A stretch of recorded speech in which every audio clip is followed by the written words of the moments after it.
Hello, hello. Hi. How are you again? Yep, we're good. I was just telling you we're on baby watch. I have a nephew coming any day now, so I have to be like ready to pack up and drive down to watch my niece so that we can welcome this new one. Yes. Well, so if we see hopefully, you checking your phone or yeah, anything crazy, or you're suddenly like, I have to go. yeah, hopefully we can get through this. But yeah, baby watch, exciting.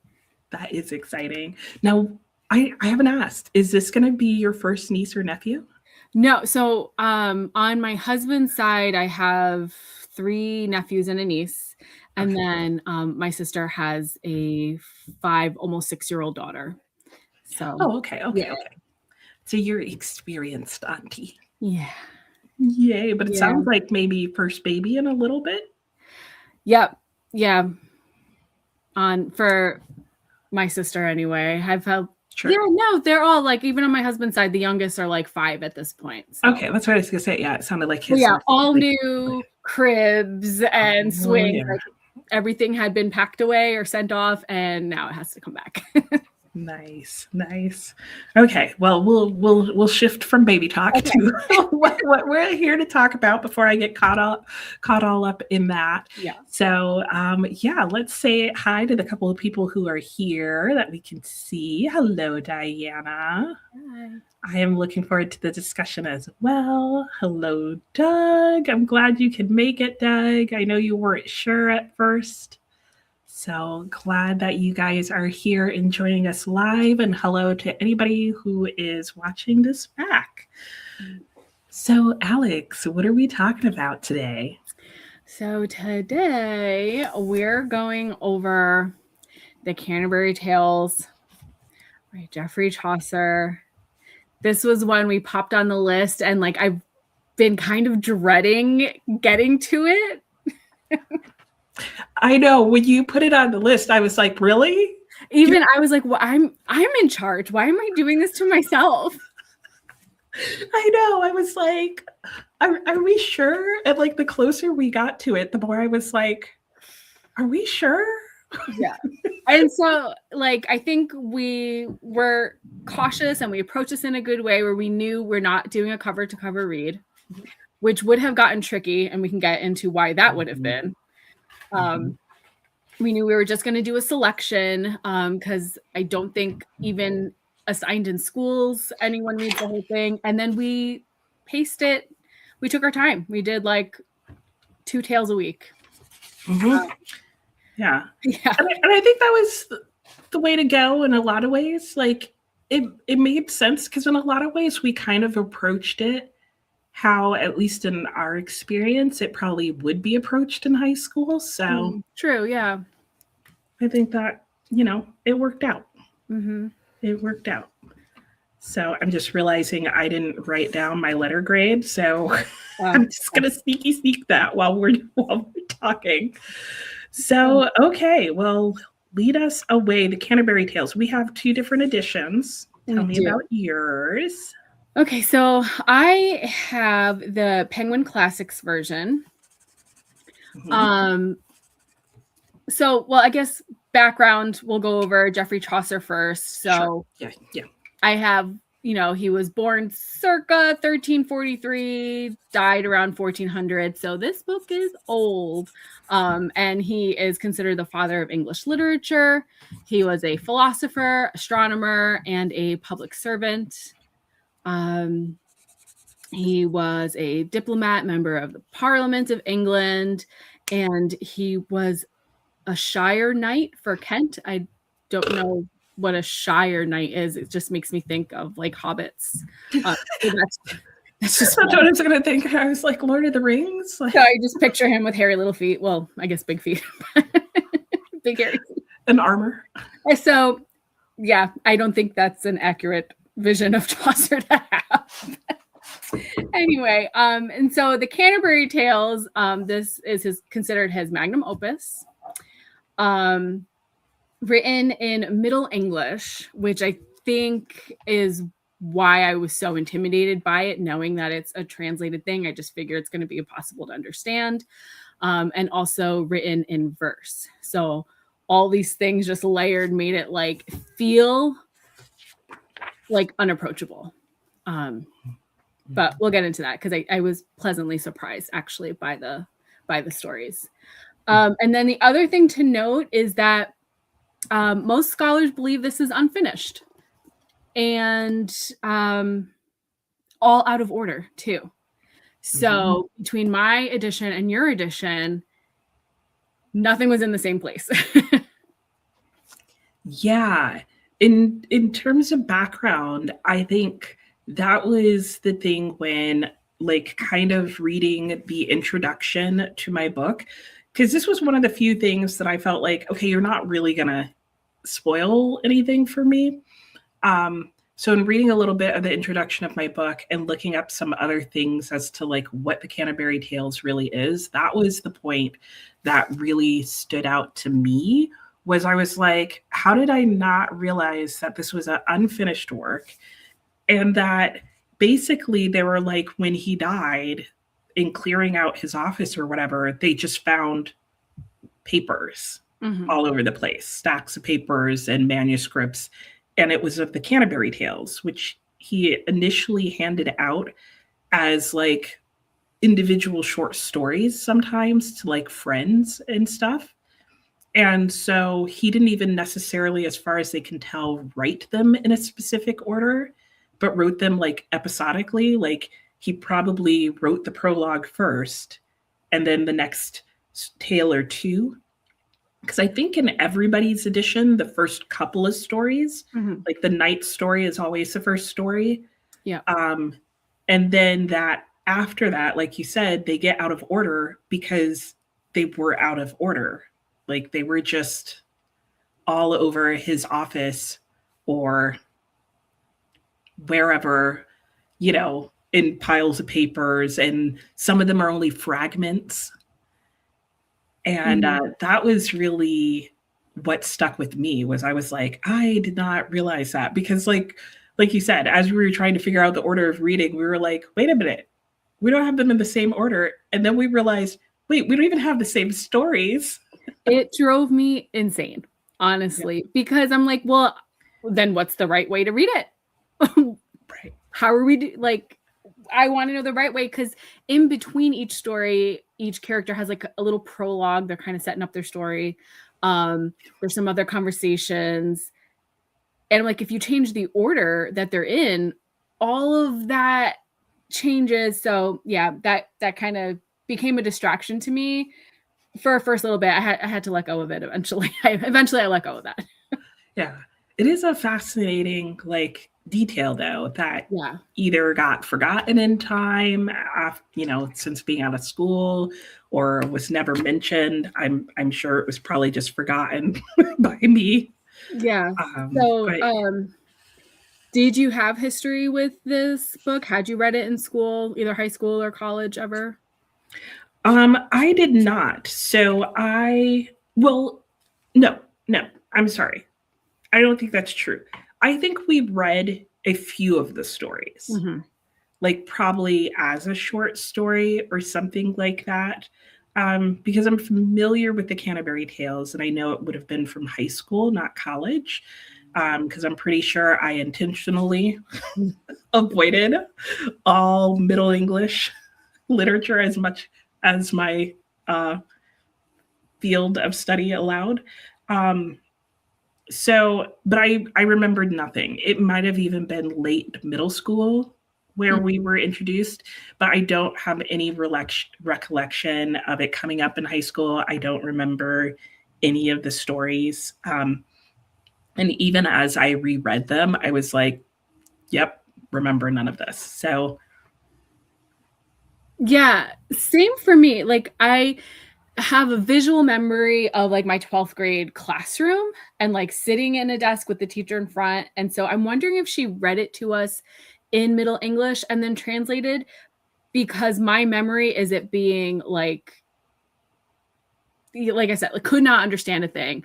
And she really had to like pull it out. And I'm like, oh, that's all it's saying? Okay, that's not as hard as it felt. So I'm wondering if she read it to us in Middle English just to give us that like flavor of this as a historical piece of literature. Yeah, I feel like also that if I had any contact with it, that it was also in the Middle English and not like a modernized version of it. Which, getting to our books, if you want, I think we both read more modern versions of it, right? Yeah. Yes, definitely. Yeah. Because mine is a Barnes & Noble's Classic Edition, and is translated by Peter Tuttle.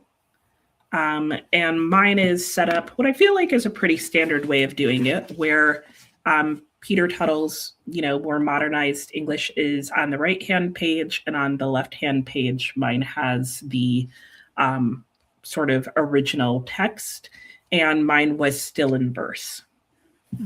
Do you read the original text when you have that set up there?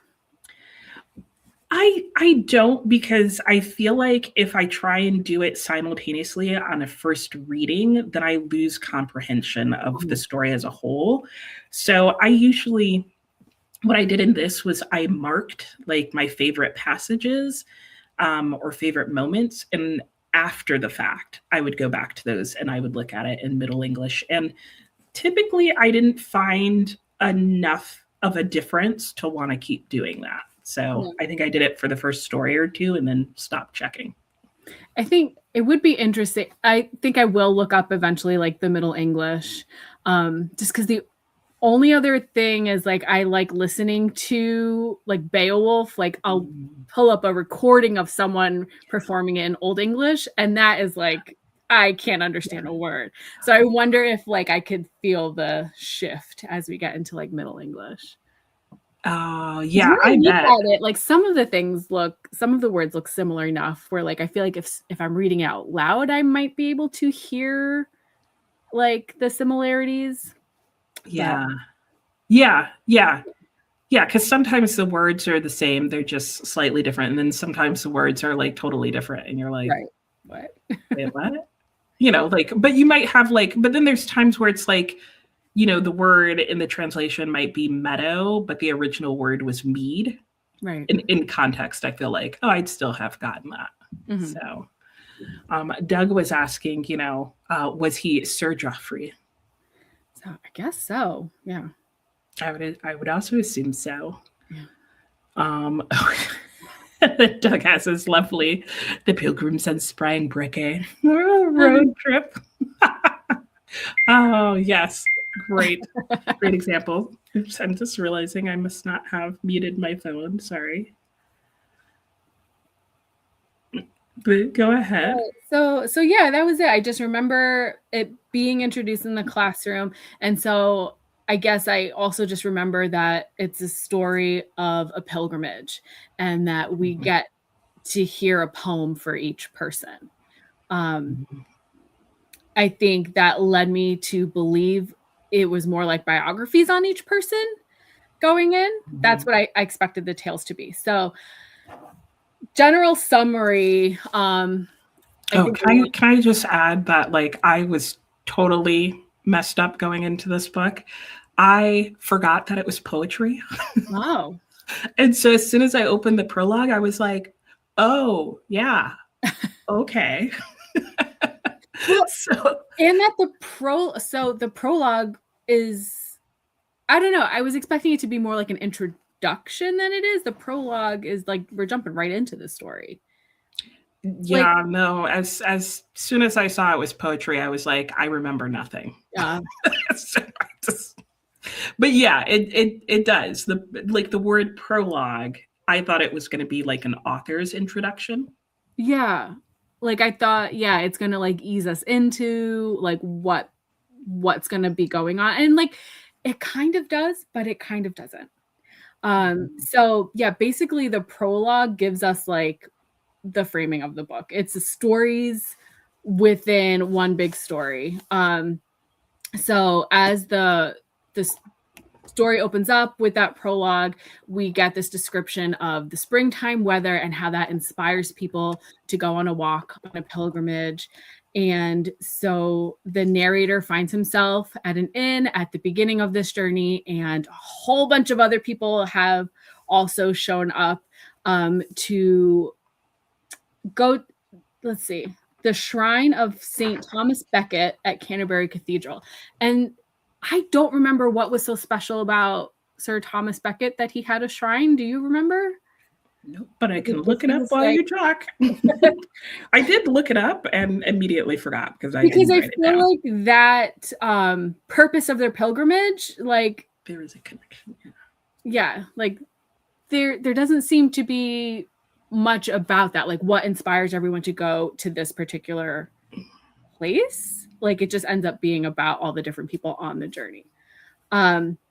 But yeah, so the night before they're starting their pilgrimage, an innkeeper hosts a dinner and there's drinking, and he decides like, hey, let's make this a game. I'm going to join you guys. And on the way, everyone's going to tell 2 stories. And on the way back, everyone will tell 2 more stories. It's a storytelling competition.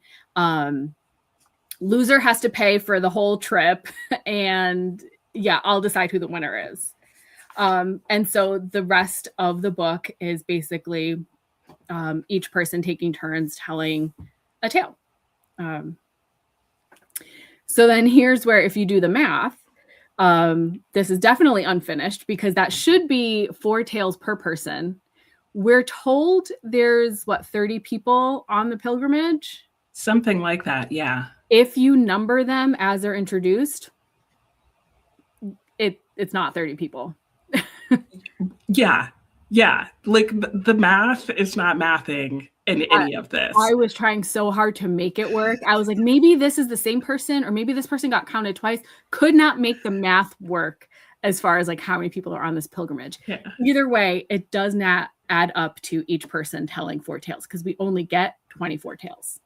Yeah. And it wasn't just us like not being able to calculate that. Like even scholars don't agree on how many people are actually listed. Yeah. It was because the way he writes it is like unclear who he is and isn't counting, but it's clear he's not counting everyone he mentions. Right. Or that some of the people he mentions are mentioned twice under different names in a way that's unclear. And so I got really hung up on this and I'm trying to make it work. And I'm like, no, I'm going to figure this out. And you're like, scholars cannot figure this out. I'm like, I'm going to crack it. Yeah. If you like a book to have unintentional mysteries and like things to solve, this is a book for you. Yeah. There should be 120 tales or something like that. And I remember after reading the prologue and like understanding the sort of framing narrative as to why these stories are being told, I was excited. I was like, oh, this is a competition. And I was like, and they're going to figure out whose story is the best? Like, yeah, let's do that. Yeah. I was like, oh, okay, I see where it's going. And I see why we're going to get so many tales. I still think I expected something different. What did you expect? I mean, you mentioned it slightly earlier. Yeah. So, like I said, the prologue goes through everyone who has convened to start this pilgrimage, names them all, gives a little bit of a description from the narrator's point of view as he's kind of sitting back and observing them.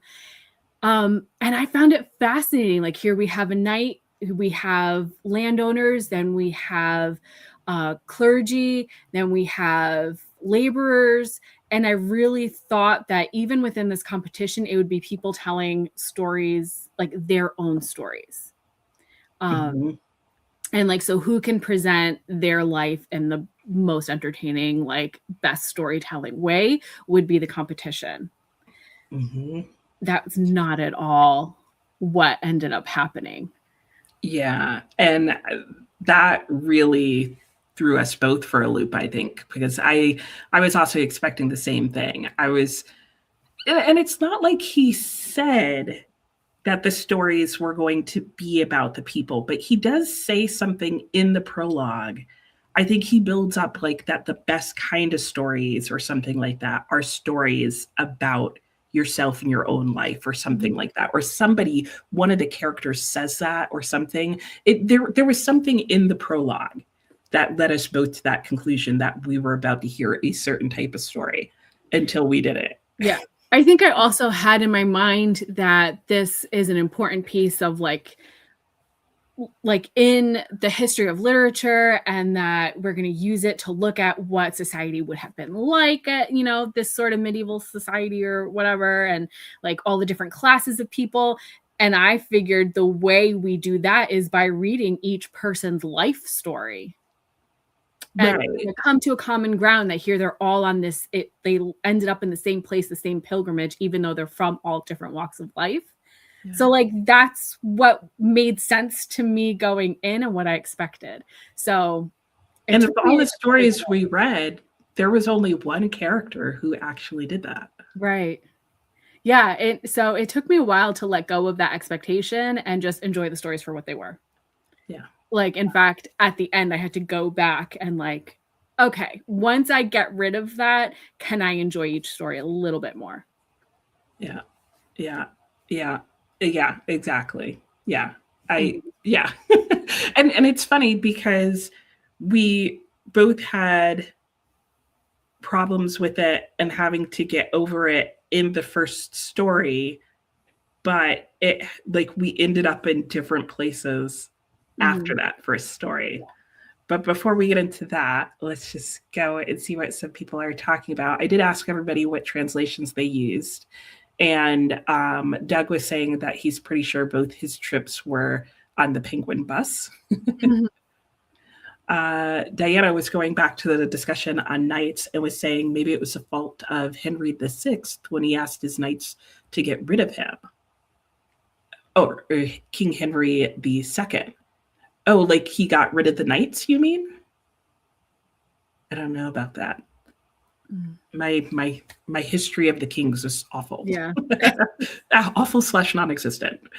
And with the math, had fun with Moby Dick. But I feel like some of the math in Moby Dick like actually works out.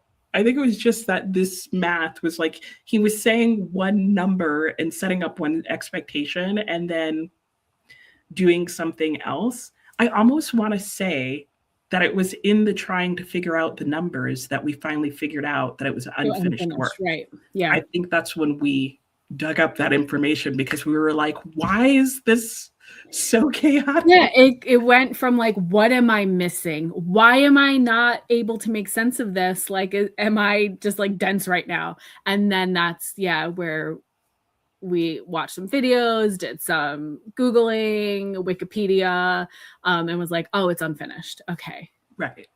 This is where in a class, your teacher would have given you an introduction to the story and you would have known that beforehand. Yeah. And maybe she did. I'm just saying like where high school students would have an advantage over us. So, yeah.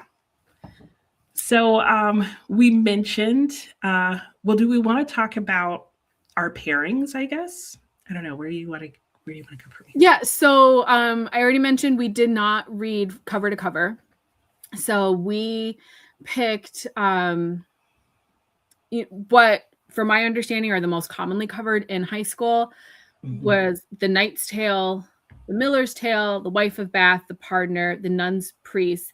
And then based off of the prologue, we added our own, we added The Franklin's Tale because, the description of that character in the prologue seemed the most interesting, or like he seemed like the best guy in the group.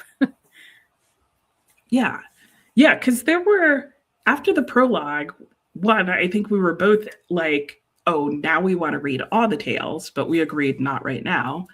And then I think there were a couple, like it kind of made us reconsider all of the stories that we wanted to read. Yeah. And then that was when we realized we don't have the same stories, because there were some of the stories that I was interested in that I was like, oh, we don't have those. And you were like, yeah, no, it's in the book. And I'm like, it's not in my book. And then that's when we figured out like, oh, we don't even have the same set of stories. Yeah. Because that is a difference. The most editions, if you pick them up, will tell you in their introduction or somewhere basically which scholar's version of the Canterbury Tales they're following, and what is and isn't included. And I know this one is a particular scholar's like accepted stories, but it only includes the ones that were complete. And then I think the Penguin one, I think the most complete in terms of it includes like all the fragment ones as well. Yeah. Yeah. Yeah, I think that's what we figured out, because I have a lot of like the conversations between characters thrown in. Yeah. Once we figured out, like, I don't think anything that we had picked to read, like we had anything missing between the two of us. Yeah. No. Yeah. So I think, yeah, the ones that are most commonly taught in school must be like the most generally agreed on. Like, these are set, go for these. Yeah. Yeah. That's what it seems like. Yeah. Yeah. So should we do a rundown of what each tale was? Because then we can get into, we got silly with the March Madness vibes going on with the college basketball. That's what my husband was watching. And then I was like, well, we're going to do our own March Madness bracket. Yeah. And I have our bracket, but I just realized that I only downloaded our completed bracket that has the winners on it. So you guys will have to wait till the end if you want to see who won our brackets. But I was thinking that we could talk about them in the bracket pairings. Okay. All right. Well, so on one side, we started with the Knight's Tale, and we're saying he basically was the first seed, right? So he gets a buy-in. He's not going up against anyone in the first round. Yeah. So we can talk about him separately, and then I guess go. Okay. Yeah. Hold on. Let me see if I have. All right. So what's our first pairing then? Oh, the Pardoner's Tale against the Nun's Priest's Tale. The Pardoner's against the Nun's Priest. Okay. So do you want to talk about the Knight's Tale first, since he's the first story, and then we can talk about the Pardoner's and the Nun's Priest? Sure. Sure. Yeah. All right. So the Knight's Tale. So one thing I noticed in all of the stories is that you start with one thing, and then the story goes completely off in another direction. So ultimately, the Knight's Tale ends up being the story of two cousins who were taken as prisoners of war by, was it King Theseus? Yes. Yeah. This one had a very Greek mythology like vibe, and we were coming off of reading the Odyssey, so like it felt very familiar. But yeah, these two cousins taken as prisoner of war. While they're in their jail cell, they spy out the window the queen's sister, Emily, and immediately infatuated in love. She's perfect. They both love her more than the other. Yeah. Eventually, both are out of jail. One is freed, and the other one has escaped. And when they meet back up, they fight over... They fight for the hand of Emily. The king intervenes and says, we're going to do this the right way. You're going to fight as knights. And so the story ends up being about this, following the code of chivalry to win the fair maiden. Fair lady. Yeah. Emily, who has the most, like, I think because Emily is still a common name today, it feels so out of place in the story. It threw us both. Everybody else had what felt like, what we associate with like Greek mythological names, and then Emily. Yeah. We were There's like King Theseus and Queen Hippolyta and Emily. yeah. So, all right. So that was our quick little wrap up. Hello to Stephanie and Cool Gamer who have popped in. And real quick before we go back to the Knight's Tale, Diana did drop in the chat some more information about what may have happened with Thomas Becket. and the Archbishop of Canterbury. So Henry wanted, and why King Henry would have wanted to get rid of him and his knights. So that was her explanation as to what may have gone on there. And Stephanie dropped in. And Diana was also saying entered the church and did him in on the inside of the church. Oh, interesting. Some medieval like conspiracy backstabby stuff. And it can be found in Sharon Penman's series When Christ and His Saints Slept. Oh. I know she writes a lot of books during that time period. So I just wanted to get to that real quickly. But okay, The Knight's Tale. So if you are in the chat or watching this back, let us know what your thoughts were on The Knight's Tales. The tale, there was only one. And what were your thoughts? What was your reaction? So because that's the first one we read after the prologue, like I said, it threw me where I was like, this isn't the knight telling a tale of one of his campaigns, because it's explained in, as the narrator is opening the story, he's saying this knight was here and he was known for this, for going on this campaign. He was this type of person. So I expected a more like individual story to come from him. Like, let me tell you my experience. And the fact that he basically is just telling us. So it was actually taken from a poem called The Theseid, or Concerning the Nuptials of Emily by Giovanni Boccaccio. So it's just retelling the story out of this poem. That's not what I expected. So I didn't love it. I was also a little upset with the fact that Emily had no say in the matter while these men fought over her. She didn't want to marry either of them. But, Yeah. And I too went into it expecting the tale to be like some story about one of the knight's many adventures. I appreciated that it was still kind of sort of a story about knights. Not really, because they weren't really knights. The code, what is it? The code of chivalry, chivalric code, fighting the right way as gentlemen. Right. Right. It was like, let's if we're gonna duel, that's fine, but we have to have it in the appropriate manner. But at the end of the day, I had a different experience. I loved it. I found it really entertaining. To me, I was like, where's the modern day retelling fantasy story about this? Because to me, I also though had to let go of the idea that the story was going to be about him. I was like, oh, okay, you're just telling a story. So that I think it just took me a while to let go of that. And so at the end, when I did go back and go, oh, the story he told though was actually pretty good. Right. Yeah. So I thought his little bit of introduction, I was like, wait, where are we going with this? But then once we were in the story, I was like, oh, this is actually a really kind of fascinating story, because they're ready to duke it out while they're still in the jail cell. The one cousin's like, but hey, we're cousins. Blood is thicker than the water. And the other guy's like, you're dead to me. I'm getting the girl. And so I thought it was kind of dramatic and fun, and your typical Emily's passing out and weeping. There's some interesting scenes in there that I thought would be really well done cinematically. I think it would make a fun fantasy retelling. So I really liked it.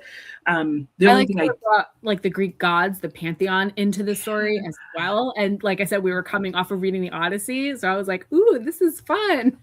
Yeah, it brought me right back into that mood, which I think was why I was like, there's so many myth retellings and modern retellings of things. I'm like, somebody needs to do the tale that's within the Knight's Tale, because that would be, to me, a fun story to read. And I think there's so much of it that you could flesh out.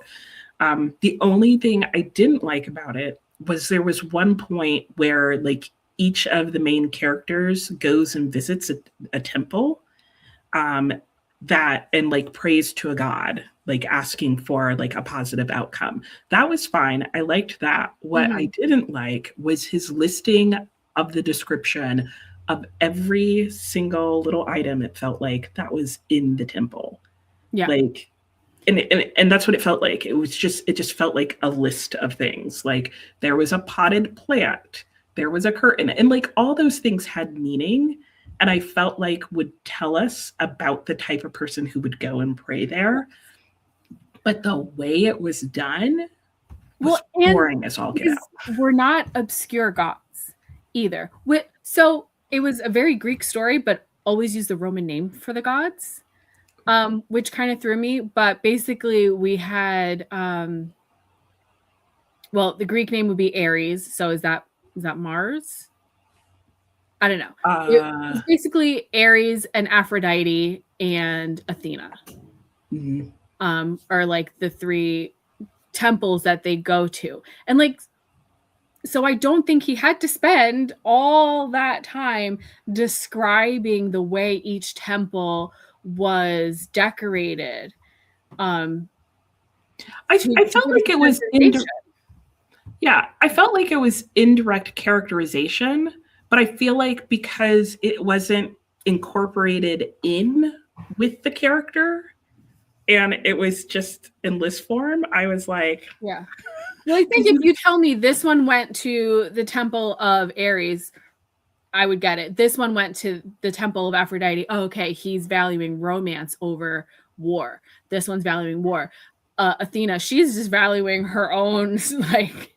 Yeah. And instead, what I got out of it was Chaucer's valuing list. Yeah. It was not a style of translating and communicating that information that I enjoyed. Right. So that part of the story, I was like struggling to stay awake as I went through his list of all three temples. And like it went on for a couple of pages. Yeah. And then we got to the characters going and I was like, oh, that's why he gave us that. But right. Wow, coming off of that, you could see how they each prayed for something slightly different. And then the gods are like, well, we're going to make every one of you like happy. Like everyone can win. And so seeing how this battle is going to play out so that everyone gets what they prayed for, that was fun. I really did like that part of the story. Yeah. That was cool. It was cool, like what happened after the fact. Just it was a slog going through the swamp of information. Doug was saying Emily's lack of agency. That's why people like the Franklin's Tale way better. Ooh, I think you're onto something, Doug.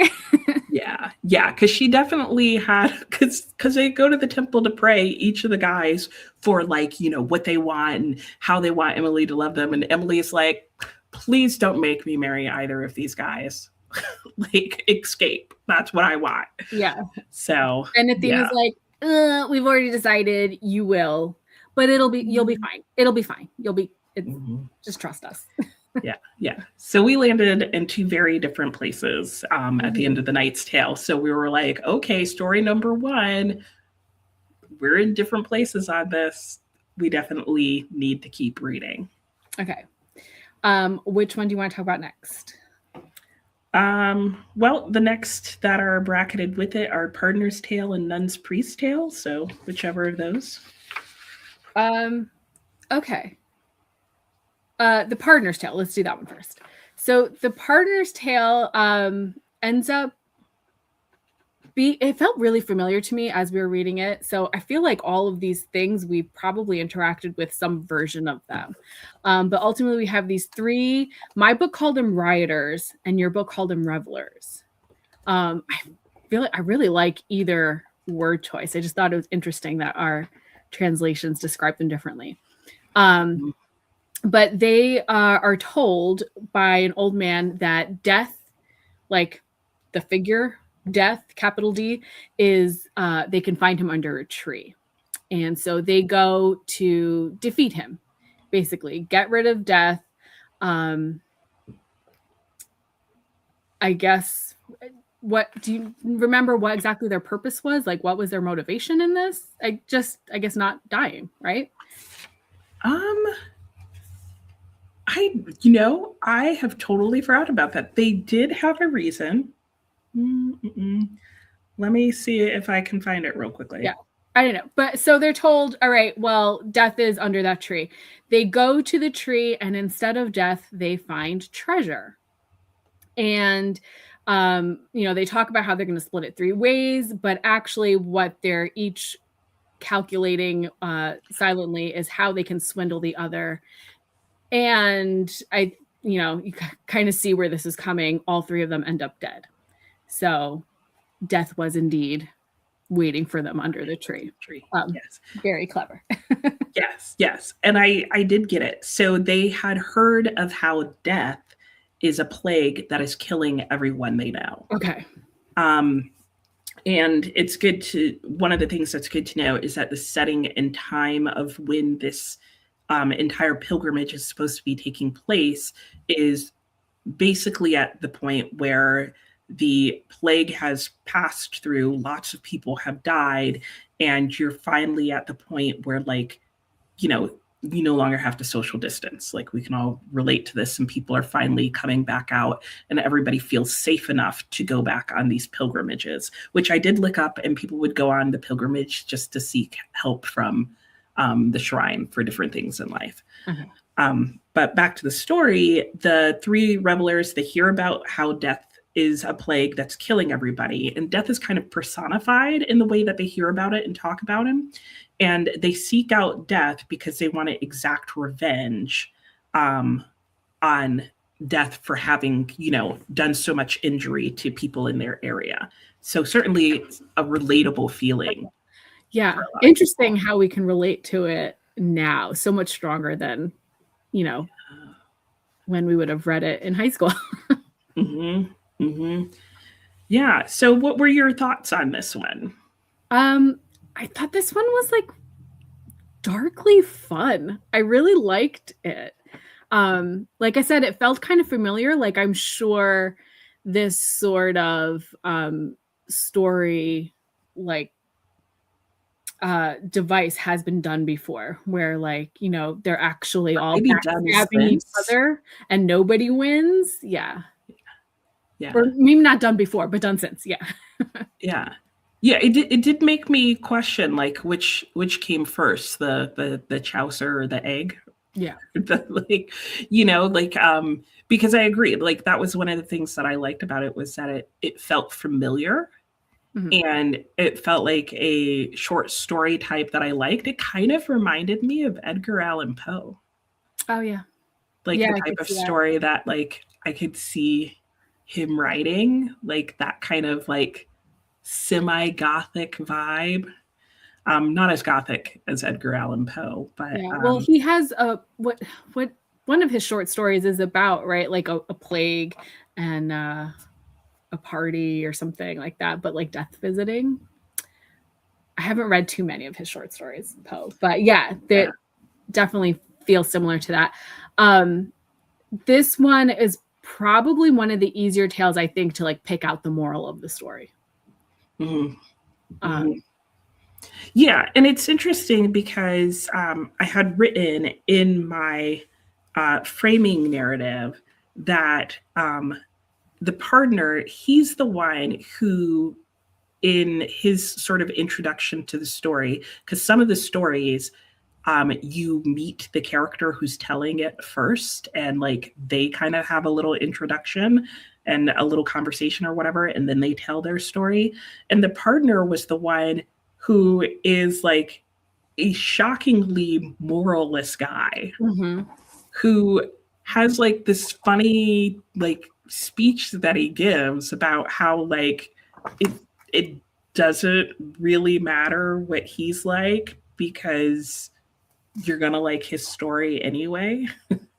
And he's the one, right, that is like, my story is going to be moral and you're going to enjoy it. Well, he gives us this like, here's what I do, here's how I make money. I trick people into feeling awful about themselves and coming to confess to me and pay me for like absolving them of their sins. And like, here's all the ways I do that and how I manipulate people. But I'm really good at it. And like, I'll prove it to you by telling you this story. with a strong moral like tale element to it, and you're gonna feel the same way. Yeah. Because the story is supposed to be a moral lesson about gluttony, and he tells them that it's going to be. Yeah. And as far as morality tales go, I'm like, that's a pretty good one. Like, yeah, so that was an interesting one. That was like, no, yeah, I guess we did fall for your game because that story, it worked. Yeah, I liked the story. I don't know that nowadays it would make me feel bad, but it may have very well worked at the time. There was some other thing that I was going to say about that story. Okay, I see Doug put in Poe's Mask of the Red Death. It was like Mask of something. It's a Mask of something. I couldn't think of the title. Oh, okay. Yeah, right. And it must have been the genesis of Reservoir Dogs. I don't know that one. But yeah, I mean, it's probably the genesis of a lot of stories that are like that, you know? Yeah, I liked this story. I even kind of liked the partner, like his conversation itself. I was a little like, nobody's going to say anything about like how shockingly he has no morals. Yeah. So like, I don't like the partner. I like reading his introduction. And that's how I felt through a lot of the prologue, where a lot of the descriptions felt a little bit satirical, because there's a lot of different types of like clerics, and the way they're described, like no one sounds like completely good. So that's another thing. Like I was looking forward to seeing the satire and like getting to know each personality of like the priests, the monks, and how they like don't fit what you would expect of their position. So yeah, it was interesting reading the partner's prologue and then the story. Yeah, for sure. It was one of the ones that I liked. Yeah. Okay, the Nun's Priest Tale. And feel free, if you are in the chat or in the comments later, to let us know what your star rating was or what your thoughts were on any of these. What was the Nun's Priest Tale about? It was, now this is where it felt the more fable-y of the tale. So this one, the main character is actually a rooster. We start with this description of a farm and the wife of the farmer looking out, and then all of a sudden we're like in the hen house with the rooster, and he's actually the main character. So this beautiful rooster, the most gorgeous of roosters, Chanticleer, I think, he has a dream, and when he's telling his most favorite wife of his like 7 or 8 hens, he describes a red face killing him, and she kind of like dismisses it. But then the next day there's a fox in the farm, and the fox tricks the rooster into coming closer. The fox grabs him by the neck, runs off, and then we get this chase scene of like everyone on the farm like chasing after. It reminded me of the Gingerbread Man. Like I could picture that, like one person taking flight and then the next person chasing that person and that person. And then the rooster convinces the fox to taunt the chasers. And when the fox does so, the rooster flies away. Then the rooster has learned now not to fall for the fox's tricks. Basically, in a nutshell, that's all it goes. Yeah. I kind of compared it to like Aesop's fable or any of those types of fables that, are featuring anthropomorphic. Is that the word is? I don't know why it just left me, but that are featuring like talking, speaking animals and have a moral or lesson to learn, which really felt like where did that story come from? Yeah. I was kind of like, what? So like Aesop's fables, we get this like proud rooster, like the animals fit a trait. So we've got the pride, and then we've got the trickster fox, and them playing on each other's weakness, I guess. I think this was the story that made me go, oh, this really is like a collection of short stories. Yeah.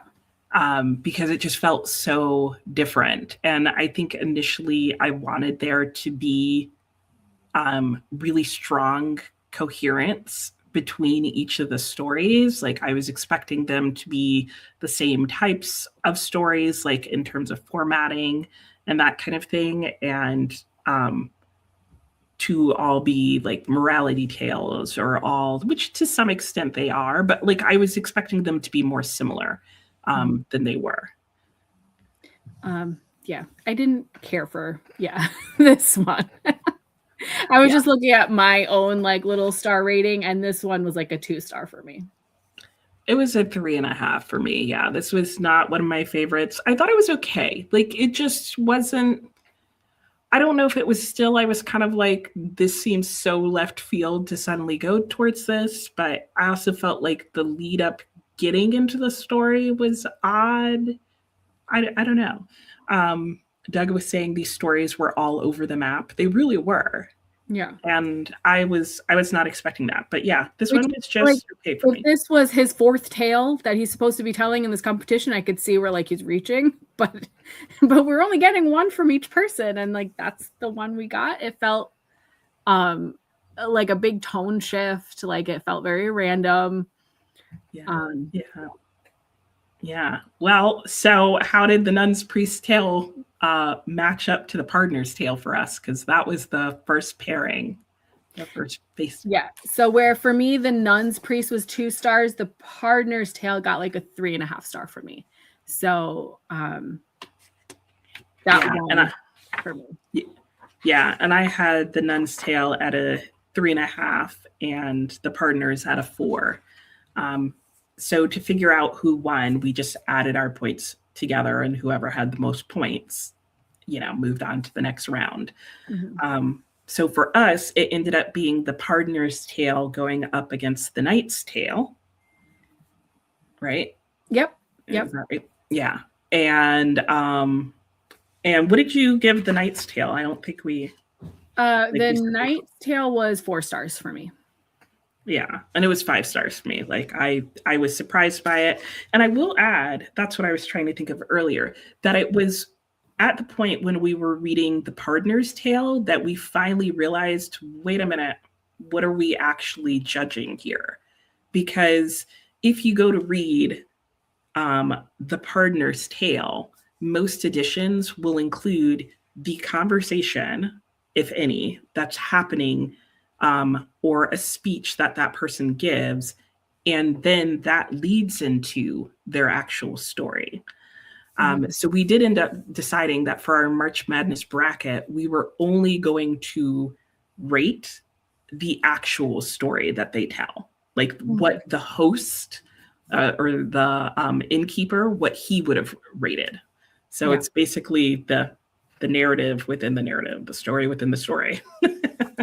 And that was, so should we talk about the wife of Bath's tale? Because for me, that's where I was like, how am I supposed to judge this? Like her prologue was bananas. Yeah, that was another place where we were definitely like, okay, yeah, we definitely need to be judging the tale. Otherwise, some people were going to lose just on whether or not we liked the introduction to their story. And Doug was sharing that he would also go with the partner's tale over the nun's tale. Yeah, so, I feel like that was an easy one. Yeah. Would you guys go with the partner's tale over the knight's tale or the knight's tale over the partner's? Because we went knight. We were team knight. But yeah, let's go to the wife of Bath's tale, because I feel like that's the one that everybody knows or thinks they know, or at least knows the name of. Yeah. So like I said, her prologue was weird, where like I finished that one is one where we kind of split. We had to like check in with each other after the prologue before even going into the tale. Yeah, she's giving her history as someone who's had 5 husbands, and here's her approach to like gender roles and in marriage and all that. Okay. She went on for a while. I was like, I don't know if Chaucer likes women or not. Like, I don't know if she likes women or not. Does she like marriage or not? She's certainly done it a lot of times. Yeah. Her Talks about tale, all her though, marriages. her tale, though, I enjoyed. So, well, not the beginning. It opens with a knight assaulting a maiden he comes across. Yeah, so it opens with the sexual assault, and then as a punishment, the knight is told, like, all right, either we kill you, I guess, or you go off, you have a year to find the answer to the question, what do women want? And then return to the queen at the end of the year and tell us what you figured out. So as that time is running up, he comes across this ugly old woman who is like, I will give you the answer, but you'll owe me. Like, you're gonna have to repay me with whatever when I ask it of you. And he's like, yes, sure, I'll do it. So she gives him the right answer, which is basically women want what, equality, or it's something along that, like respect, or like a mutual. No, it's kind of like to be understood. I forget. To kind of have like power over the guys indirectly. Okay. But like to like, it initially sounds like it's going to be equals in the relationship, but at the end of the day, it's kind of like how the wife of Bath said her relationships were with her husband, where what women truly want is to have like some power in the relationship, even if it's like indirectly. It reminds me of My Big Fat Greek Wedding. Like, yeah, you can be the head, but I'm the neck. We want to be able to be the neck. Yeah. That was the gist of what I got from what she was saying. So yeah, this answer satisfies the queen. His life is spared. So now his repayment that the old woman demands is that he marry her. And he absolutely objects. Will not, you're old, you're ugly, you're disgusting. And at which point she moralizes to him. And she's like, you call me these things, but like, all right, you know, here's why these qualities would have been worse. You know, it becomes like a very on the nose, like drawn out moralizing that I don't think you enjoyed, right? It wasn't my favorite part of this story. I am partially just because I thought it was too drawn out. Because like he mentions like 3 specific reasons that she doesn't want to get with that he doesn't want to get with her, basically. And she does like a good job of rhetorically like refuting him, but it didn't feel natural as part of the story. Yeah. It felt like, okay, here's your lesson for today, children. You know, you think you need to be, you know, here's why you shouldn't be superficial. Yeah. You know, and if I agree that like at some point it felt like she was like beating a dead horse. Like we get it. Yeah. And so I would have to say that wasn't unique to this story, though. I think in everyone we read, at some point I glossed over and skimmed in every one of the stories, every one of the tales. Yeah. And it's hard to say because, I mean, this is such an old story that these ideas aren't new to us. True. And so I think it's hard to experience these stories as fresh and new, even if you're not familiar with them, because you're familiar with that tale. You're familiar with the morality thing. Like I knew as soon as she was like, well, you said these 3 things, I was like, oh, she's going to counter all 3 with arguments. I mean, even as he was saying them, because he was kind of like, well, you're this, and this is what I think that, and you're that. And I was like, oh no, are we listing the ways that she's not right for you? And she's, you know, so it does make it a little predictable because it's so much the basis of our stories. So I think that's always tricky as a modern day reader to read something this old and read it as people would have experienced it at the time. Like it's virtually impossible to do. Yeah.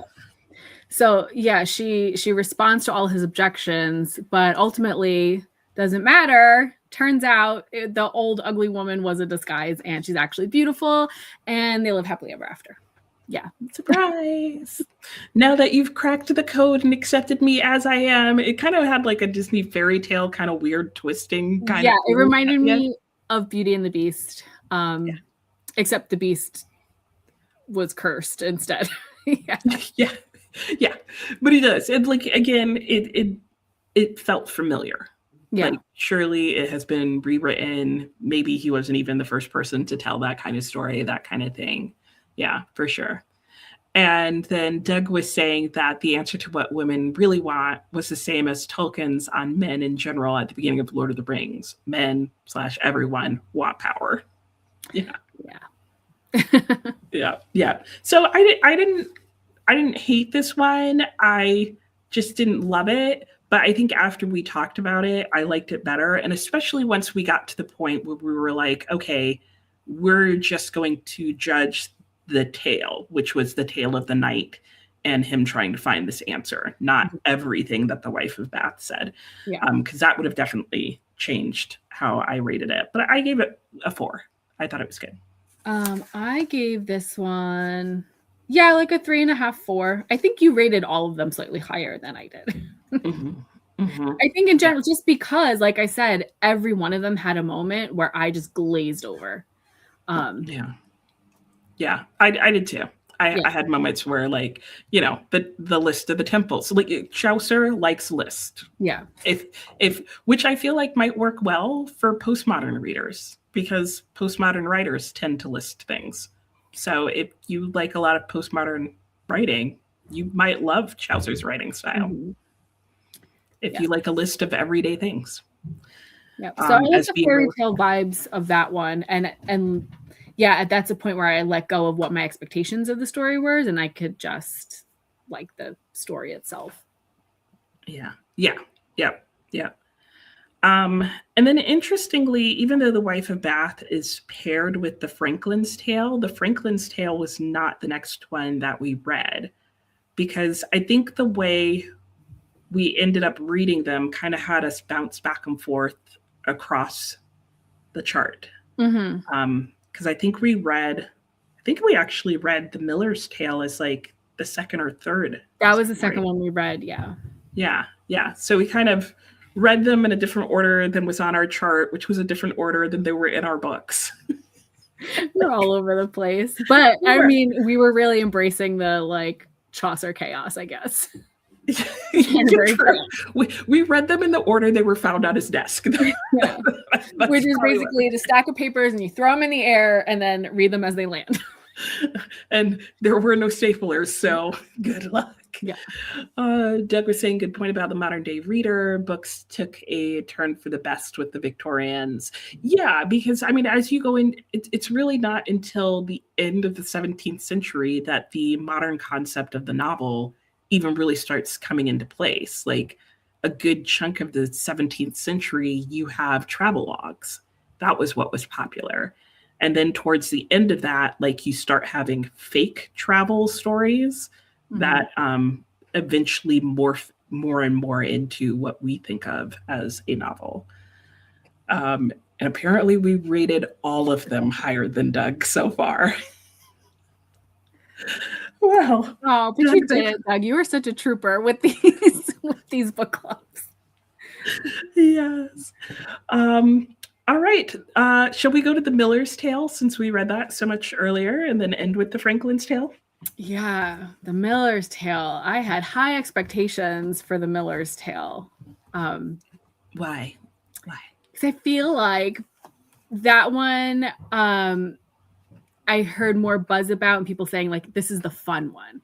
This is the body one, the raunchy one, the like funny, like gross humor story. Laugh out loud. Yeah, just different vibe. And I was like, okay, so this is where we're going to get like, here we have a knight and we have this guy and like, we're getting all the different types of personalities out of this group. And like, definitely true. Different vibe. But yeah, very different vibe. Yep. Yeah. And on a side note, in case you're being quizzed on this later, this is the story with the bathtub. I think for Yeah. Yeah. Yeah. The wife of Bath is from Bath, the place, which can be confusing for those of us, not in England and who maybe don't know our geography well or whatever. Because I feel like even one of the videos we watched talked about the wife of Bath's tale, and that the description they gave was actually of the Miller's tale. Okay. At least something I saw, I think, did that, but I might have still just been associating bathtub and bath. I don't know. But anyway, what was the Miller's Tale about? So the Miller's Tale is about an old man, a carpenter, I believe, who marries a young and beautiful woman. And he's very jealous and very protective over her. But he rents a room to a scholar who becomes infatuated with the young wife and pressures her into having an affair with him. Yeah, really uncomfortable with how that affair begins. But yeah, so this beautiful wife is having an affair with the scholar, and they decide to come up with this elaborate ruse. They're going to basically prank the old man so that they can spend an entire night together and not like just sneak around, I guess. They want to spend the whole night together. And the ruse involves like ladders and bathtubs and rafters and... Yeah, he convinces this old man that like he can read the heavens and there's going to be a flood like Noah's flood from the Bible. Remember how bad that was? So what you're going to want to do is get bathtubs and just stay in the bathtub. So when the flood comes, you'll float and you'll be all set. Ultimately, well, what happens? There's another man who's also infatuated with the wife, and she's apparently the only cute person in town. Yeah, but even he's like the flute player who keeps like being the creepy stalker playing flute outside her home. Well, and I feel like even his infatuation with her was basically like, oh, because if she would have an affair, like, why not me too then? Like, if she's like that, then I deserve a chance too. Like, very not cool takeaway. Yeah, no, he gets weird. Female agency. Yeah. But anyway, he burns the scholar. The scholar screams for water. The old man wakes up, thinks it's the flood coming. And then he gets basically known as a fool, not for his wife engaging in an affair under his nose, but being a fool because he's just this madman raving about a biblical flood. And that's the end of that story. Basically, I think. Like, yeah, I mean, there's like a lot of little details that go on in the middle, but we didn't want to take the time to give full plot summaries, but more like just triggers to help you remember which story we're talking about. So yeah, just the bare bones of each story. So Doug's comment is Miller's Tale raunchy? Yes. There was a lot of reference to various body parts getting burned, squeezed, groped. What have you, farts? Any good? No. Shakespeare played these games way better. So did Cervantes. I would agree with that. I didn't mind this story, but I did feel like it was overhyped compared to some of the other stories we read in there. Yeah. So this is my least favorite. I did not like it. And this was 1 star for me. I didn't know that. Yeah. Wow, you really didn't like it. I did not like it at all. Wow, what got it down to a 1 star? I don't know. Like, I think it was just like all of it coming together. Like, it just all felt too ridiculous to me. And again, so this is the second book we read. So the first one was The Knight's Tale. Did not like how Emily was not given any agency. And then in the second one, I don't like that this whole affair starts with the scholar grabbing the wife locker room talk style. And yeah, and even just then the other man who is obsessed with her and trying to like woo her out the window, and even her husband who knew he married a woman too young and too beautiful, that like, so he's going to be extremely jealous of her, like it's her fault. I still had this like modern woman reading this old story where like I just didn't like it. Yeah, that's fair. That's totally fair. Yeah, I rated it way higher than you. I gave it 4. I thought it was a good story. I think for me, the bodiness in it and like the way the guy was acting, I wasn't surprised by, because the Miller, Yeah. the person telling the story, is known to be like a body storyteller and da da da. So I think I took it as his story, and I'm like, yeah, this sounds like the type of story that he would tell. Yeah. Again, So, his prologue is he is drunk and he interrupts, and someone else was supposed to tell the story. And he's like, no, I got one for you. Right. And so to me, that felt like internally consistent, that this would be the story that he would tell and that he'd find that funny. And so I think that, like, I was like, okay, you're like being kind of complex here. Like, you're not just telling a story, you're telling the story that this person in your story would tell. Mm-hmm. So I think that for me, like, obviously didn't make like what happened to the wife like okay, but made it make sense that the person telling this story would think like, because like I feel like I know that type of person. Like we all know that person who would tell this story and think it was a great story, and then we'd go, that's not a great story. And then I also just thought like it was a well put together and like coherent story. So I was like, okay, like I don't love it, but like I think it's a good story, which is a 4 for me. Mm-hmm. Doug thinks you're being generous with your 1 star. And he said to me, he'll see me at Comedy Central. Yeah. I think I just felt like even the whole ruse, the whole trick they play on the carpenter, like it starts with the scholar being like discovered like unconscious in his room. And I was like, oh, okay, he's going to pretend he's sick and she's going to have to nurse him and stay in his room all night and keep an eye on him. Right. But then it goes like 20 steps further. And I'm like, oh, yeah, too convoluted. Yeah. I like convoluted like things. So it worked for me. But I can appreciate like if it was a standalone short story, I would probably feel way closer to where you are. Mm-hmm. I think within this story, it worked for me. So, okay. And that leaves us with the Franklin's Tale, right? I think that's the last one. Yeah. And it is the last one that we read. So going into this, I should point out that we more or less so knew that maybe The Knight's Tale was going to be in the finals. Mm-hmm. And we read The Miller's Tale and we read The Wife of Bath's Tale. And I think at that point, between our 2 numbers, they were pretty close somehow. Did you drop your Miller's Tale number down lower? Because I'm trying to figure out.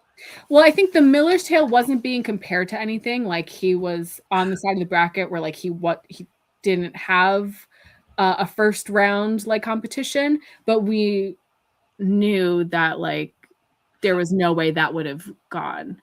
So, yeah, that's right. So we knew The Knight's Tale was going to be in the finals, and it was up to the Franklin's Tale to decide who The Knight's Tale was going up against. That's what it was. Yeah.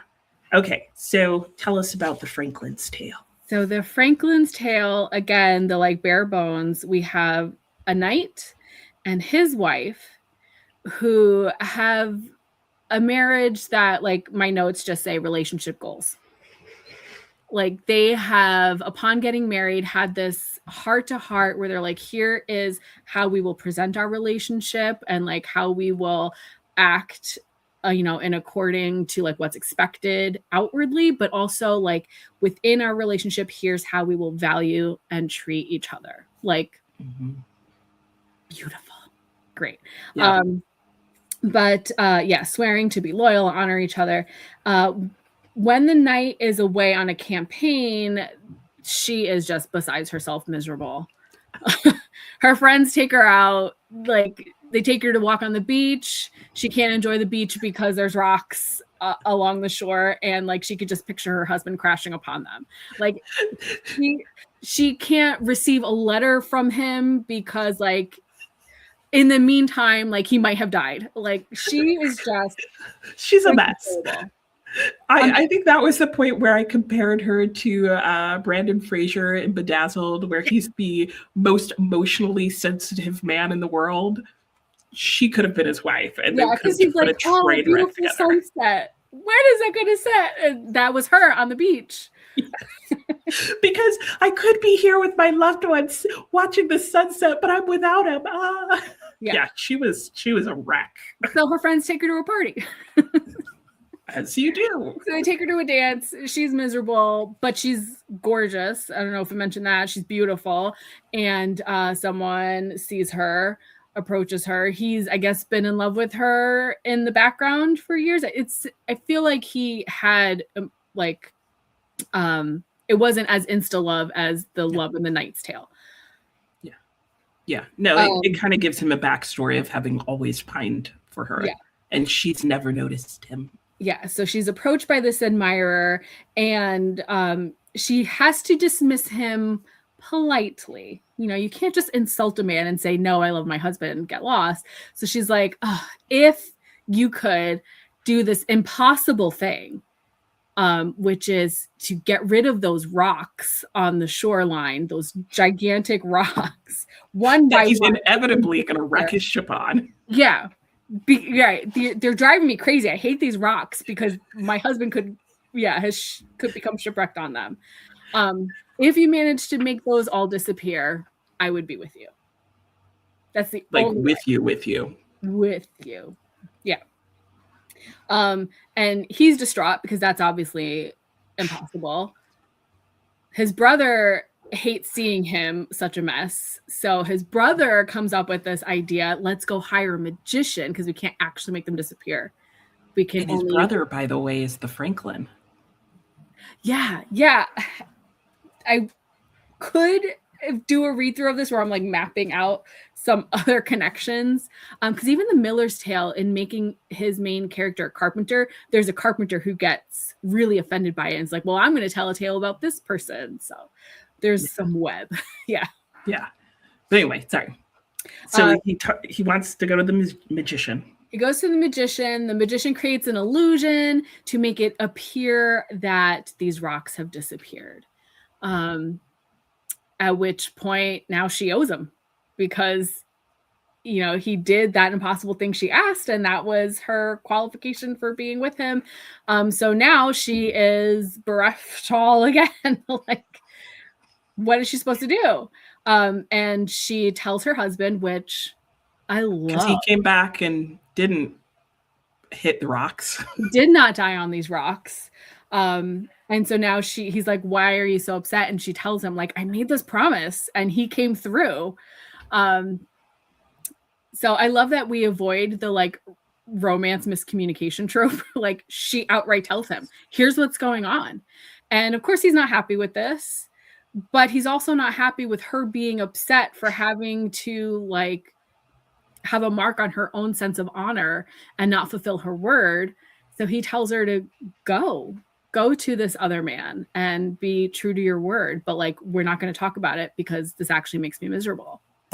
Yeah. It's a real dilemma because at the beginning of the story, they make multiple vows and promises to each other. And hers is that I'm always going to be a humble and faithful wife. And I'm just always going to trust and love you and do everything that you ask of me. And his is that I'm not going to be an overbearing husband. And I'm always going to, like deserve your trust and humility, and like, and it sounds like a very mutual and equal relationship based on the promises that they're going to make to one another based on their time period. Like it sounds pretty feasible.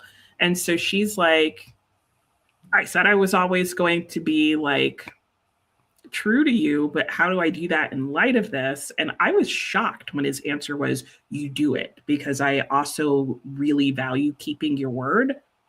And so he was like, so if you don't keep your word, that's going to reflect back on me. And I don't know how I'm going to be able to love you if you don't keep your word. So you need to go and be with this guy. And I was like, what? Yeah. That was not the solution I was expecting. Right.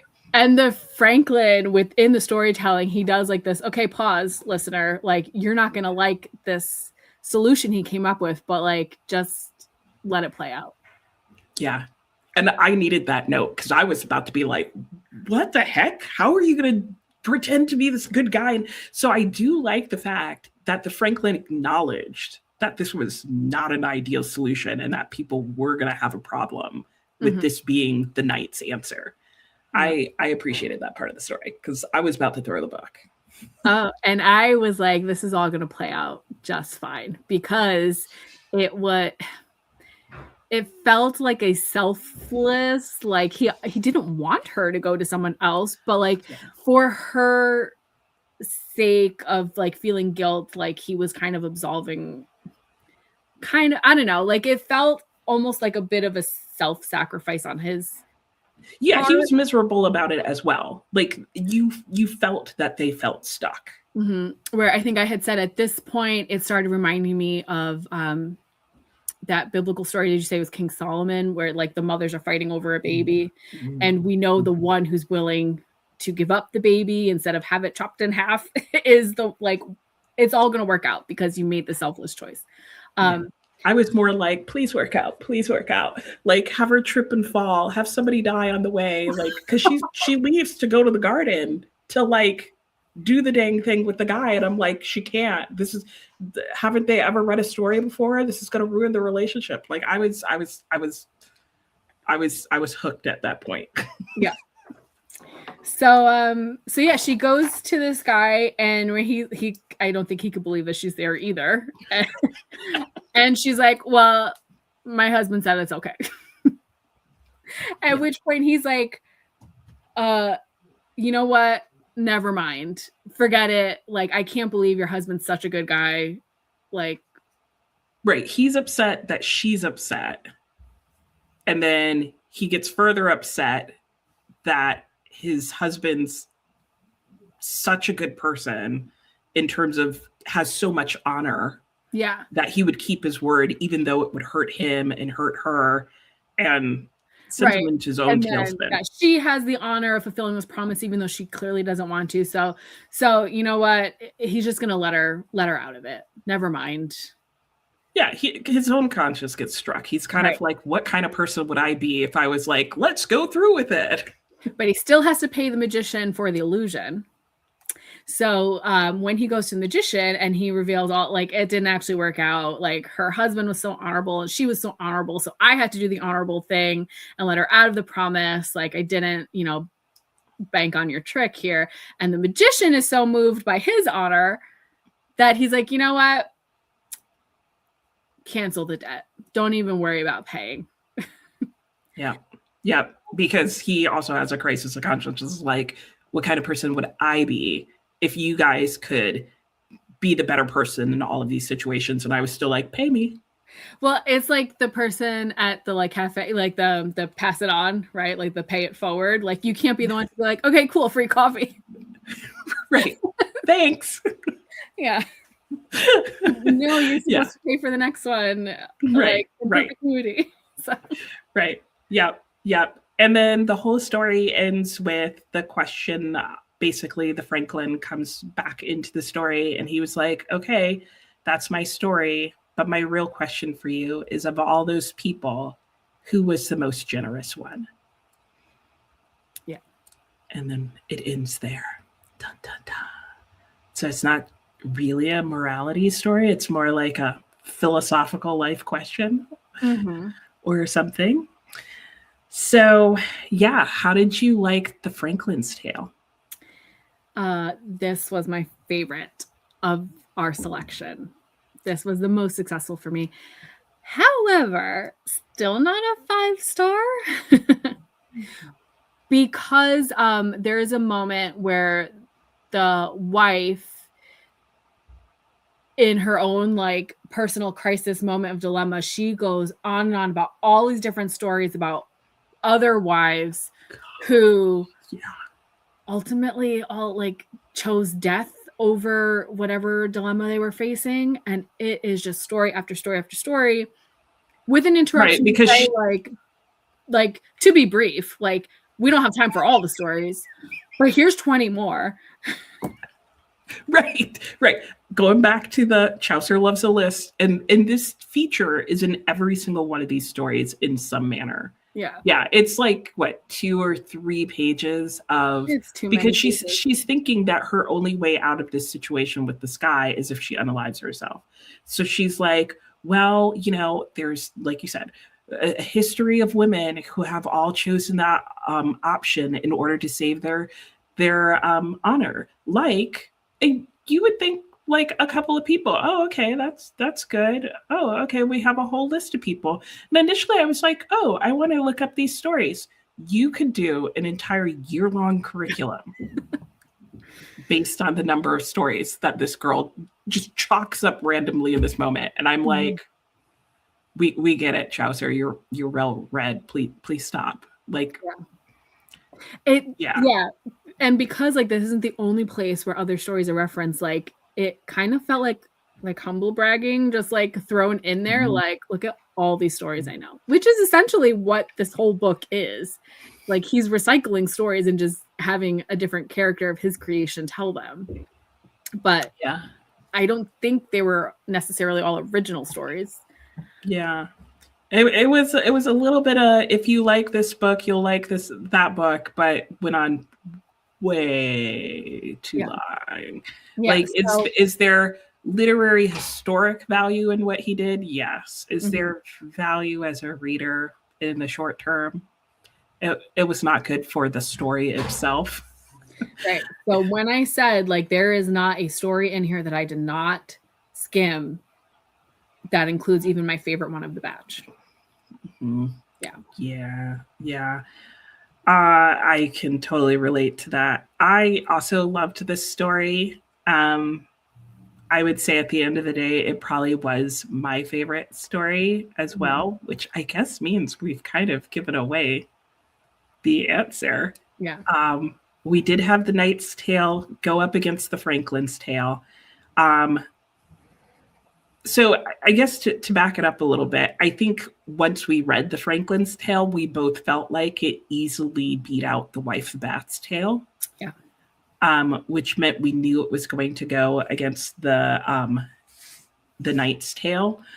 And I think for me, I think it was closer than it was for you. For me, I enjoyed both of them. I think they both had like those listy moments that I didn't like. But I really loved the Franklin's Tale. It's like, I don't know that I would have loved the Franklin's Tale as much without that ending like question. Which, did we mention the Knight's Tale also had a similar device in it? No. Yeah, so the Knight's Tale also does this thing where like we break in the story for the listener to be like, weigh in on this. Because like we mentioned, we've got the 2 princes who have been imprisoned. One of them is freed, but he's banned from the country, and Emily is in that country. So like, how miserable to be free, but never able to be with your love. Or now his cousin is in prison, but with Emily. So who has it worse? Yeah. Well, that one was an easy.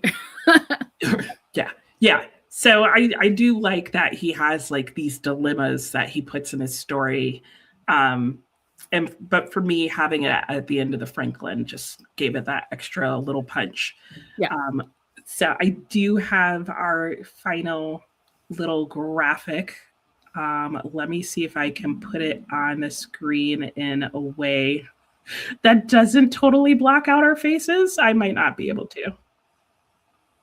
Oh, just barely. Yeah, we're still here.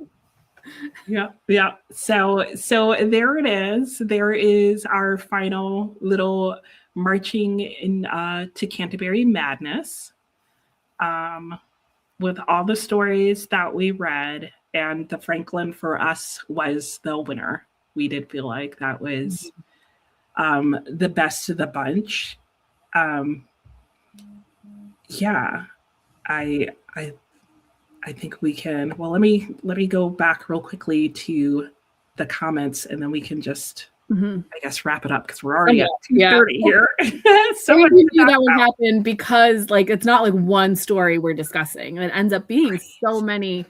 They're not as connected as I expected. Like, we can't reflect on one and the other as like a whole. Yeah. So Doug said the Franklin's tale was the salvation of the obnoxious chunker, which is the whole thing. So I'm guessing that means you liked it, Doug. Diana said it was a chunker for sure, but you feel you need to reread it. You read it in 2023 and gave it 4 stars. Okay. And Doug is encouraging Diana to not reread it and to reread Proust instead, which might be fair advice. You feel like Jeffrey makes people skip the classics, many of which are wonderful 5-star reads. Do you mean like in terms of people skip, like reading the Canterbury Tales would make you not want to read other classics? Is that what you mean? The magician was the most generous one among them. He had to pay to do the trick and never gets reimbursed. Who do you think was the most generous, Alex? So my initial thought was that it was the knight, and then you reminded me that we can include the wife herself in this calculation. I think when I was rereading synopses on like Wikipedia, even scholars don't consider the wife one of the possible answers. It's between the admirer, the knight, and the magician. So in that, I would pick the knight because the admirer is the one who put her in the situation in the first place. So, and tried to trick her. So you only just didn't follow through on this problem you created. You can't be that generous. But if you add the wife into that scenario, obviously I'm going to pick her. Yeah. And that's interesting that scholars don't consider the wife. What is that saying about our scholars? But yeah, I immediately went to the wife, I think because I felt like she was the only person who was giving up something of herself. Like everybody else was giving up a material good or something that didn't belong to their person. You know, unless you want to get into the fact that she was the property of her husband, in which case you could say the knight was being just as generous. But like she was physically going to have to give up something of her own. And it was something that was going to not just materially impact her. So I felt like her being willing to go through that was the most generous thing. Yeah. Generosity being a real interesting term to use. Doug felt like the Franklin's Tale dealt the most seriously with modern moral issues. Yeah. I think certainly I felt like it was the one that would have been the easiest to engage a classroom in discussion on for sure. In The Knight's Tale, he sets up a good dilemma but doesn't continue it. Yeah, that's true. I think that's a good point. Yeah. Okay. So that's the whole thing. Feel free to put into the comments below. I think some of you already did what your rating of the collection or whatever you read of it was.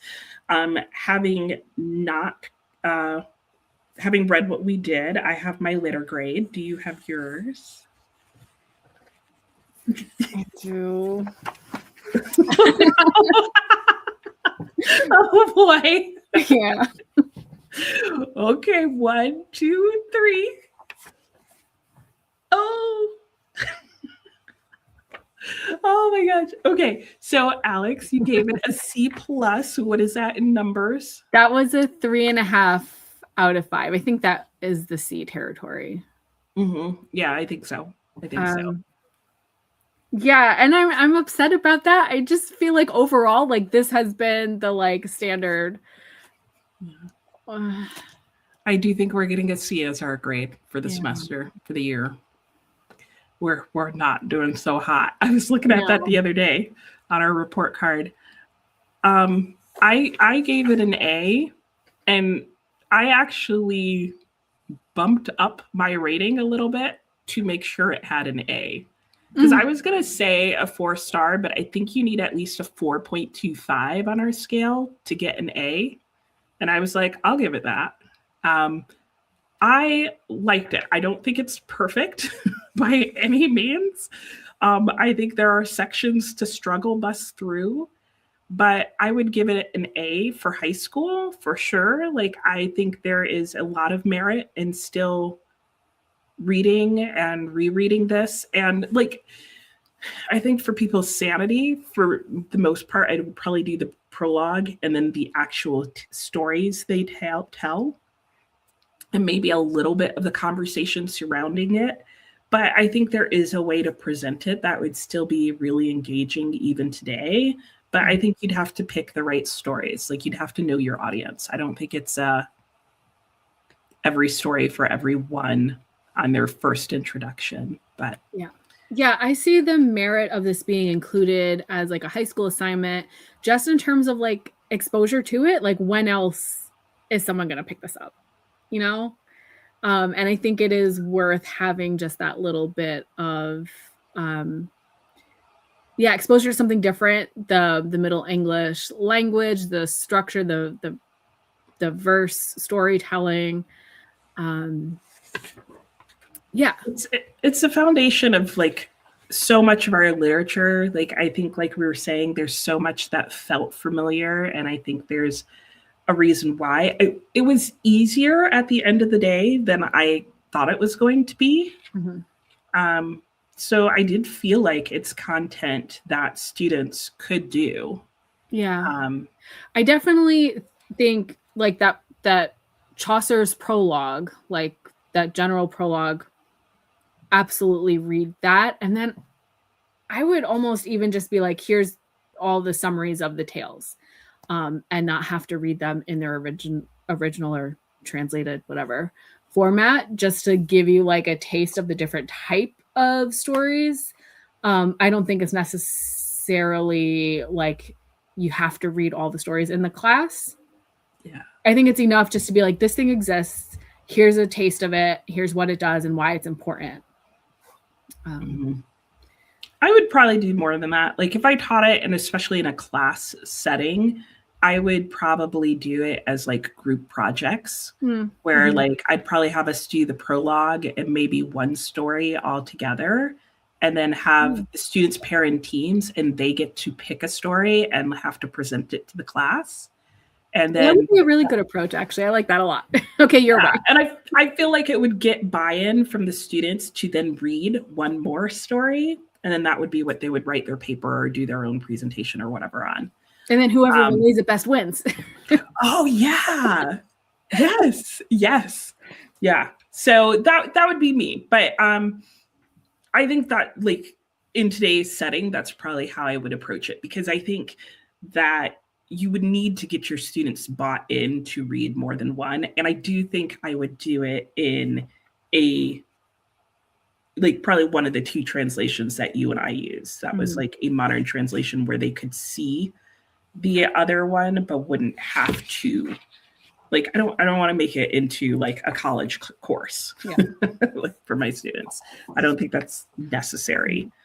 I do think my letter grade would make it seem that I did not like this like at all. I don't know. C just feels like an awful grade to me, but like star wise, a 3.5 to me is still something I enjoyed. And I liked this a lot more than I thought I would.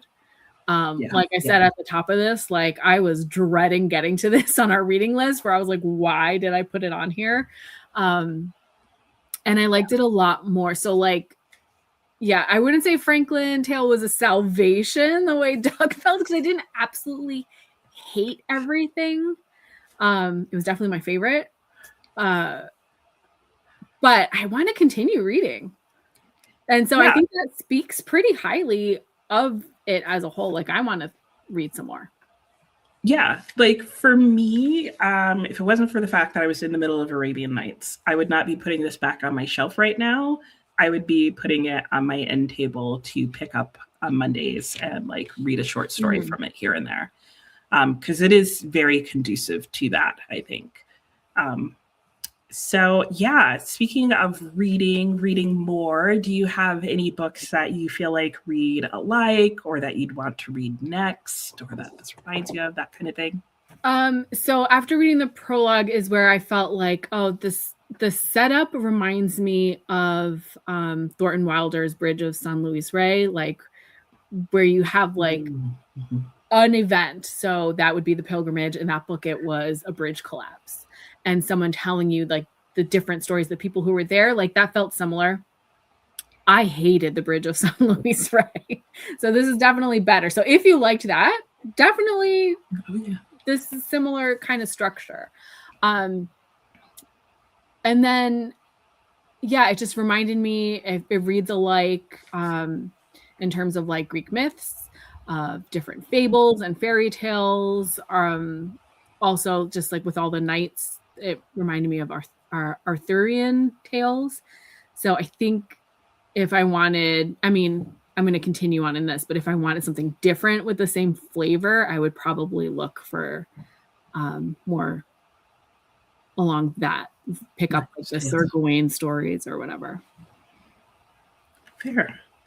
I think for me, I mean, I already mentioned Arabian Nights. I think the whole like story within a story, embedded narrative thing immediately reminded me of Arabian Nights. Though I would definitely pick up Arabian Nights faster than I would the Canterbury Tales. But it also reminded me of it in terms of that, like the story keeps going. And I feel like Chaucer was heading towards 1001, pilgrimage tales. If there were 120 tales in here, do you think you would be as inclined to commit to it? I would not. I don't know. I don't think so. I think this is the right number. Yeah. I'd like to say I'm sad that we didn't get all 120, but I'm not. Yeah. I'm sad that we didn't get what the host rated. Yeah. Who won the winner. Like there is no winner. He never wrote that part. I'm upset that there's no definitive, this is how to read them, the order to read them in, but like I don't necessarily want any more. That's fair. I think in terms of other books, this also reminded me of Tom Jones, just in terms of like a bit of the bodiness that's in there. There was something that I never put my finger on that reminded me of William Shakespeare. And Doug also mentions Shakespeare. And it may just be Shakespeare's incorporation of some of the stories or general feels of the story.